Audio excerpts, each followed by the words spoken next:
There is a school in Encinitas, California, and they are teaching students yoga in that school, just as, one of the classes that they could take. And there is now a lawsuit by a group of public school parents that have their kids go to that school. And what are they suing them for? Oh, how dare you? Separation of church and state. No religion. You can't have religion in school. You can't have religion in school. That's interesting, because at the same school, it turns out they have Bible study. But what happened? They're not targeting the Bible study. The lawsuit is only for yoga.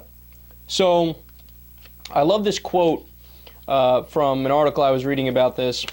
Forgive me, I forgot where it was. Oh, I think it was Alternate. Quote, "When is touching your toes just touching your toes, and when is it an effort to indoctrinate small children into Hinduism?" Now, look, there's all different types of branches of yoga, some of them more religious than others. As far as we know, in this school, it's not like they're teaching them Hinduism.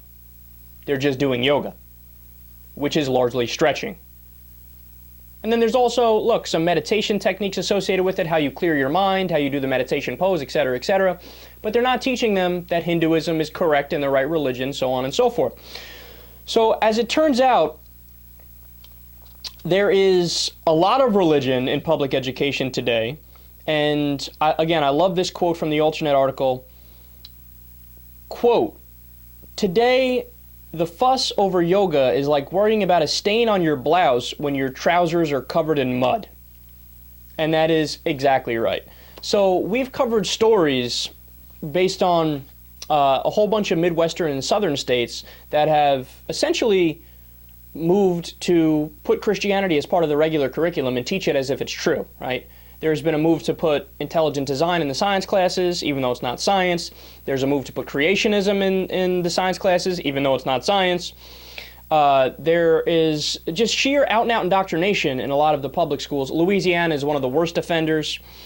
But no, they're not groups of... This isn't a story about suing that for, hey, this is blurring the lines between church and state and you can't do that. The one time they do it is when it's the religion that is not the majority religion.